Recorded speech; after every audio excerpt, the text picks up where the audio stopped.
କୁହନ୍ତୁ ନା ବାଲା ବାବାଙ୍କ ବିଷୟରେ କୁହନ୍ତୁ କଣ ବାବା? ବାଲା ବାବା ଯେତେବେଳେ ପ୍ରଥମେ ଆସିଲେ, ବାଲା ବାବା ଆମର ଏଠି ରହିଲେ। ରହିଲା ପରେ ସବୁ ଲୋକମାନେ ଗଲେ ଦର୍ଶନ କରିବା ପାଇଁ। ବାବା ବି ଭୋଗ କରନ୍ତି। ଦିନେ ଗୋଟିଏ ଗୋଖା ସେ ମାଛ ନେଇକି ଆସିଥିଲା। ଯଦି ମାଛ ନେଇକି ଆସିଥିଲା, ସେ ତାର ଘରେ ତରକାରୀ କରିଛି। ତରକାରୀ କରି କୁଣ୍ଡରେ ତାର ବଢିଆ ମଣ୍ଡରେ ପରିଷ୍କାର ଭାବରେ କରି କୁଣ୍ଡରେ କଦଳୀ ପତ୍ର ପକେଇ ତାକୁ ଘୋରେଇକି ନେଇକି ଆସିଛି। ଯଦି ନେଇକି ଆସିଛି ବାବାଙ୍କ ପାଖରେ ଆସିଲା ଭୋଗ କରିବା ପାଇଁ, ଆମର ଏଇ ସେପାରୀ ନଈ ସେପାରୀ ଆଚ୍ଛା। ଗୁଣନଗର ଗାଁରେ ଯଦି ନେଇକି ଆସିଛି ଭୋଗ କରିବା ପାଇଁ, ବାବା କହିଲେ କଣ ଆଣିଛୁ? ନା ବାବା ମୁଁ ଟିକେ ମାଛ ତରକାରୀ ଆଣିଛି ଭୋଗ କରିବା ପାଇଁ। ନା ତୁ ମାଛ ତରକାରୀ ଆଣିଛୁ ଭୋଗ ହବ? ନା ହଁ। ନା ନାଇଁ ମ ସେ ମାଛ ତରକାରୀ ହେଇନଥିବ। ନା ହଁ ବାବା ମୁଁ ଭଲ କିଣି ଧୋଇ ଯାଇକି ବଡ ବଡ ଚୁଙ୍ଗୁଡି ନେଇକି ଆଇଛି ଭୋଗ କରିବା ପାଇଁ, ଆପଣ ଟିକେ ଭୋଗ କରିଦିଅନ୍ତୁ।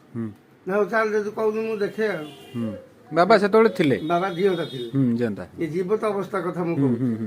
ସେଇଠୁ କଣ ହେଲା ନା ବାଲା ବାବା କଣ କଲେ ନା ସେ ପତରକୁ କାଢିଦେଲେ। ପତର ଯେତେବେଳେ କାଢିଦେଲେ ଚୁଙ୍ଗୁଡି ମାଛ ପାଣିରେ ଖେଳୁଛନ୍ତି।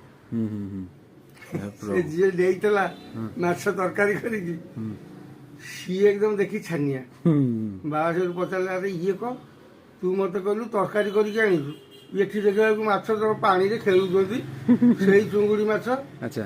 ସବୁ ଜିଅନ୍ତା ଚୁଙ୍ଗୁଡି, ପାଣି ପୁରା ପରିଷ୍କାର ନିର୍ମଳ ପାଣି, କାଚ ଭଳିଆ ପାଣି, ତା ଦେହରେ ମାଛ ପହଁରୁଛନ୍ତି। ଆରେ ଇଏ କଣ ଘଟଣା? ନା ବାବା ମତେ କ୍ଷମା କରିଦବ, ମୁଁ ଘରୁ ତରକାରୀ କରିକି ଆଣିଥିଲି, ଏଠି କଣ କେମିତି ହେଲା ମୁଁ ଆଉ କହିପାରିବି।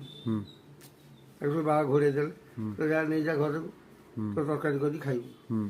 ଏଠି ଆସି ଘରେ ସେ ପତ୍ର ସେ ଖୋଲିଦେଲା ବେଳକୁ ଯୋଉ ତରକାରୀ କି ସେଇ ତରକାରୀ। ଆଚ୍ଛା।